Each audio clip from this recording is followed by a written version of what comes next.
শান্তিপূর্ণভাবে ভোট হোক, যে যাকে পারবে ভোট দিক, তাতে কেউ জিতলে জিতবে, কেউ হারলে হারবে। কিন্তু এই অসভ্যতা যদি শুরু হয় এত আগে থেকে, আর এখন রমজানের সময়, লজ্জা করলো না এসে এই মারধর করে এই করতে?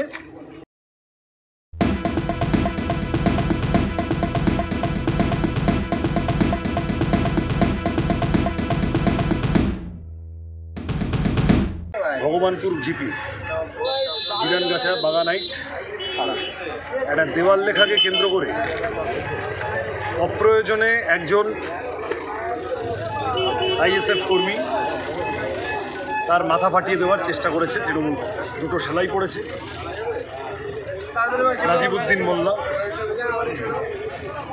আমরা গণতন্ত্রের পথে হাঁটতে চাইছি। এখানে বামপন্থী কর্মীরা, আইএসএফ কর্মীরা সবাই মিলে ভাঙড়ে শান্তি বজায় রাখার জন্য চেষ্টা করেছে। একটা দেওয়াল লেখাকে কেন্দ্র করে তৃণমূল যদি এখন এই জিনিস শুরু করে, তাহলে মানুষের প্রতিরোধ যে জায়গায় যাবে তৃণমূল সামলাতে পারবে। আইনের জন্য, মানুষের শান্তিতে থাকার জন্য ভাঙড়ের মানুষ শান্তিপ্রিয়। এই ধরনের ঘটনা যেন আর না হয়, তৃণমূল কংগ্রেসের বোঝা উচিত। এই যদি শুরু করে তাহলে কিন্তু অসুবিধা আছে, খবর আছে। ফলত আজকে এখানে এসেছি পুলিশের কাছে, যিনি আহত হয়েছেন অভিযোগ জানিয়ে গেলেন। আমরা পাশে এসেছি, আমরা পাশে থাকবো, আমি থাকবো, আমরা থাকবো। আমরা গণতন্ত্র রক্ষা করার লড়াই করছি এখানে ভাঙড়ে।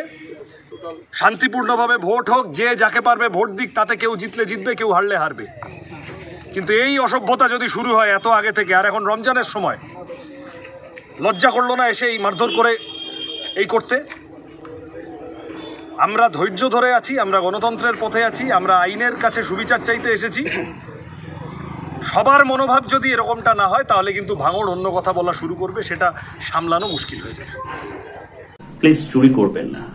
একজন কন্টেন্ট ক্রিয়েটার অত্যন্ত কষ্ট করে তার কাজকে এগিয়ে নিয়েছে, তাই তার কাজকে সাপোর্ট করুন, তার কাজকে ভালোবাসুন, কিন্তু তার কাজ নিজের চ্যানেলে তুলে দেবেন না। কারণ জানবেন, পাইরেসি কিন্তু একটা অত্যন্ত দণ্ডনীয় অপরাধ। আপনারা দেখছেন আওয়াজ, রোজকারের হক কথা। ফর মোর আপডেটস অ্যাবাউট আওয়াজ, please subscribe our YouTube channel Rajshekhar thali.